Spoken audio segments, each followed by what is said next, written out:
Hello दोस्तों, मेरा नाम सूरज मिश्रा है और मैं आपको अपने YouTube चैनल सूरज मिश्रा यूपीएससी से स्वागत करता हूँ। जैसे मैं आज आपको बताने वाला हूँ कि कल यूपीएससी का पेपर मेंस का स्टार्ट हो चुका है 2023 के लिए। तो पहला पेपर तो इससे का ही होता है, फिर GS1, GS2, GS3, GS4 होगा। तो कल का पेपर देखने के बाद थोड़ा अच्छा लगा, क्योंकि पेपर 2022 में देखा जाए तो बहुत ही ज़्यादा जटिल एसए का पेपर था, जबकि 2023 में अच्छा पेपर आया हुआ है। तो जैसे एसए का तो 1000 से 1200 वर्ड में लिखने रहते हैं एसए का क्वेश्चन। तो पहला क्वेश्चन अगर हम पढ़ें तो थोड़ा अच्छा क्वेश्चन था कि जैसे चिंतन एक खेल की तरह है, यह तब तक प्रारंभ नहीं होता जब तक एक विरोधी पक्ष ना हो। सेक्शन ए का पहला क्वेश्चन था। सेक्शन ए का दूसरा क्वेश्चन ये था कि दूरदर्शी निर्णय तभी लिए जाते हैं जब अंतर्ज्ञान और तर्क का परस्पर मेल होता है। ये भी अच्छा क्वेश्चन था। तीसरा क्वेश्चन और अच्छा था, सभी भटकने वाले गुम नहीं होते। ये ज्यादा अच्छा क्वेश्चन था। तो सेक्शन में लगभग 4 क्वेश्चन आते हैं। 4 क्वेश्चन में आपको एक क्वेश्चन लिखना रहेगा। सेक्शन बी में 4 क्वेश्चन आते हैं। 4 क्वेश्चन में आपको एक क्वेश्चन लिखना रहेगा और एक क्वेश्चन में कम से कम 1000 से 1200 वर्ड में लिखना रहता है। तो चौथा क्वेश्चन था, रचनात्मकता की प्रेरणा लौकिकता में चमत्कार ढूंढने के प्रयास से उपजी। ये भी अच्छा क्वेश्चन था। तो मैं आज आपको कुछ स्टेप बताऊंगा। जैसे आप पहली बार इससे लिख रहे हैं तो मैं आपको इससे लिखना थोड़ा कुछ स्टेप बताऊंगा। तो चलिए सेक्शन बी का कुछ क्वेश्चन देखते हैं। उसका 5वां क्वेश्चन था सेक्शन बी का, लड़कियां बंदिशों के तथा लड़के अपेक्षा के बोझ तले दबे होते हैं, दोनों ही समान रूप से हानिकारक व्यवस्थाएं हैं। 5वां क्वेश्चन था। 6वां क्वेश्चन था, गणित ज्ञान का संगीत है। ये भी अच्छा क्वेश्चन था। और 7वां क्वेश्चन था, जिस समाज में अधिक न्याय होता है उस समाज को दान की कम आवश्यकता होती है। 7वां क्वेश्चन था। और 8वां क्वेश्चन था, शिक्षा हुआ है जो विश्वविद्यालय में सीखी गई बातों को भूल जाने के बाद भी शेष रह जाती है। यार क्वेश्चन अच्छे थे, लेकिन थोड़ा लिखने के लिए आपको थोड़ा ज्ञान की आवश्यकता जरूर होनी चाहिए। जैसे कभी कभी ये होता है कि मैं 8 के 8 क्वेश्चन आते रहते हैं, लेकिन लिखना थोड़ा कम रहता है। सोचना पड़ जाता है कौन सा क्वेश्चन चूज करें, सबसे अच्छा क्वेश्चन कौन सा है। तो मैं आपको कुछ स्टेप बताता हूँ कि आप कैसे क्वेश्चन चूज करना।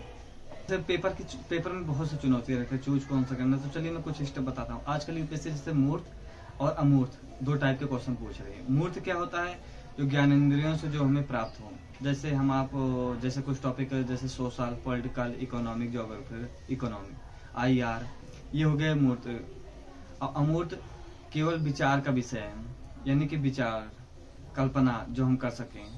यानी कि सरल शब्दों में समझाएं तो मूर्त है जो हमको क्वेश्चन समझ में आ जाए। अमूर्त है कि जो हमें जल्दी से समझ नहीं आता क्वेश्चन, उसे हम मूर्त अमूर्त कहते हैं। अच्छा, पेपर में चुनौती क्या रहती है कि हमें कैसे लिखना है। सही विषय को हमें 5 मिनट में सोचना है। पहला पॉइंट, सही विषय को चुनना 5 मिनट में, इससे ज्यादा नहीं देना 5 मिनट से। दूसरा पॉइंट है उस विषय को ठीक से समझना। आपने चूज कर लिया, उसके बाद उस विषय को समझो। फिर तीसरा पॉइंट है कि रैंडम थिंकिंग कीजिए, कुछ पॉइंट बनाइए। तीसरा पॉइंट हो गया। चौथा पॉइंट है रूपरेखा तैयार करना। रूपरेखा तैयार हो गया। 5वां पॉइंट है इंट्रोडक्शन लिखना। लगभग इंट्रोडक्शन में आप 10% लिख सकते हैं। फिर 6ठा पॉइंट है मेन बॉडी। मेन होती है, तो मेन बॉडी में आपको 80% के करीब लिखना होगा। फिर आता है लास्ट में कंक्लूजन आपको 10% देना है, यानी कि 10% इंट्रोडक्शन, 80% मेन बॉडी, 10% कंक्लूजन। उसके बाद जब आप आंसर लिख लें तो उसके बाद एक बार रिव्यू कीजिए अपने आंसर को, यानी कि पुनरीक्षण कीजिए कि आपने क्या लिखा है, सही लिखा, मतलब कुछ गलती, मीनिंग वगैरह में तो गलती नहीं होगी, सेंटेंस तो नहीं बन रहा है, थोड़ा हाईलाइट वगैरह कर दीजिए पॉइंट को। और इसमें सबसे ज़्यादा या कोटेशन का ज़्यादा प्रयोग कीजिए। कोटेशन में जैसे कविता शेर लिख दीजिए किसी अच्छे फिल्म गीत का। जैसे मैं एक बताता हूँ,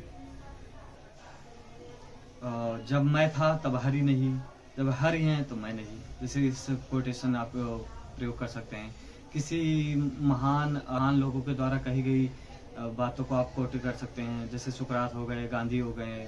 डाटा सफिशिएंसी का प्रयोग कर सकते हैं, जैसे कोई रिपोर्ट वगैरह, इंडेक्स वगैरह आई हो, उसका आप प्रयोग कर सकते हैं। फिलॉसफी वगैरह का आप प्रयोग कर सकते हैं। तो जैसे मैं आपको बताता हूँ कि जैसे ऐसे इतना स्टेप अपनाने के लिए एक बार थोड़ा आप ऐसे के प्रैक्टिस कीजिए। जैसे मैं आपको दिखाता हूँ, बुक है, दृष्टि की बुक है, इसको आप पढ़ सकते हैं। निबंध के लिए अच्छी बुक है, इसको मैं भी पढ़ता हूँ, आप लोग भी पढ़ सकते हैं। बहुत अच्छा लिखा गया है। आप इसमें से कोटेशन वगैरह भी आप सीख सकते हैं, याद कर सकते हैं। अगर आपका हिंदी ऑप्शनल है तो थोड़ा सा ज़्यादा फायदा मिलता है। अगर हिंदी ऑप्शनल नहीं है तब भी कोई दिक्कत नहीं, आप इसमें कोटेशन वगैरह दे रखी है, आप अच्छे से तैयार कर सकते हैं। तो अगर मेरा वीडियो अच्छा लगे तो आप मेरे वीडियो को लाइक करना ना भूलें। सब्सक्राइब करना ना भूलें। धन्यवाद।